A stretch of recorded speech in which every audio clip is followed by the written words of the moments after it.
Hey everyone, I'm Jeff Bacalar for CNET.com, and this is my first look review of the Nintendo Wii U.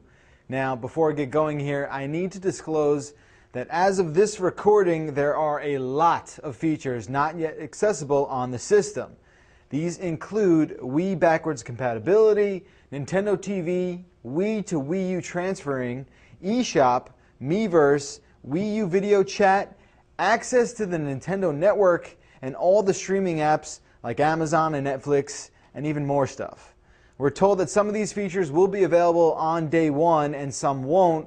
For example, Nintendo TV is not going to be around until sometime in December. But I will be sure to update the video and the review once they go live. But for now, let's talk about what we do know. The Wii U comes in two models, the Basic and the Deluxe. Now, I definitely recommend going with the Deluxe for $350 because you get Nintendo Land included in the box and a bigger 32GB flash storage drive, plus more accessories. The game and the memory are worth the extra $50 alone. Now, the Wii U console has a total of 4 USB 2.0 ports and an SD card slot up front.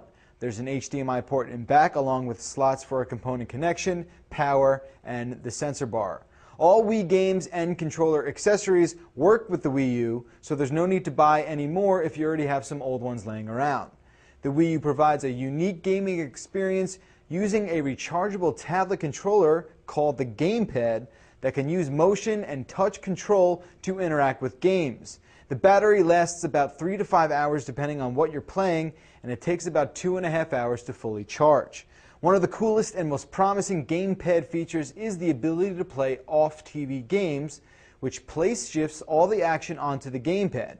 Anyone who has roommates or lives with a spouse will absolutely love this feature.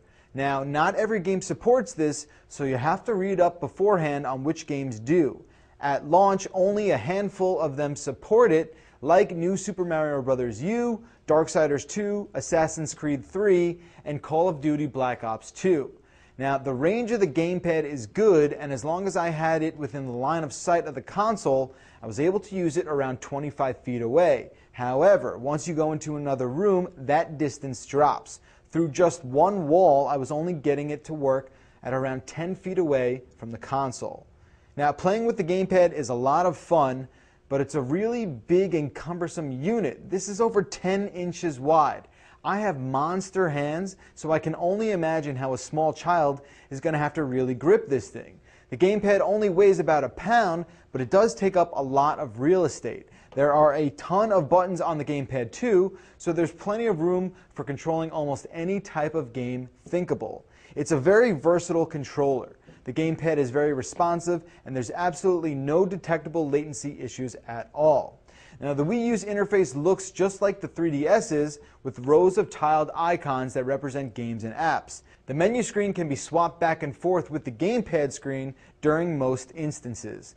Jumping in and out of system settings can take a little longer than you would think. I've had to wait as long as 20 seconds on occasion. By today's standards, that's almost unacceptable.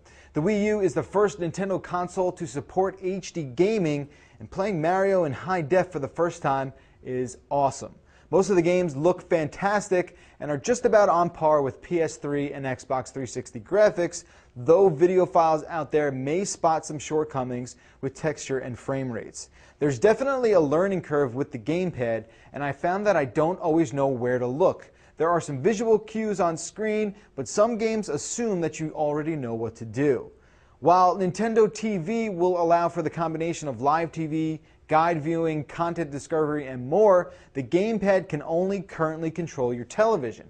In fact, it actually does a great job with my Verizon Files box. However, it's probably not going to replace the Harmony remote that you might have, because there doesn't seem to be any sort of activity function where the gamepad can blast a series of commands to get a device working. Instead, you'll probably have to manually input items just like you would with a bunch of separate remote controls. Again, we'll be updating this video review with much more information once it's pushed live, so be sure to check back here very soon. There's a lot more to learn about the Wii U console and all of the games you can play on it, so I highly suggest reading through the in-depth review on the product page. I'm Jeff Bacalar, and this has been a first look at the Nintendo Wii U.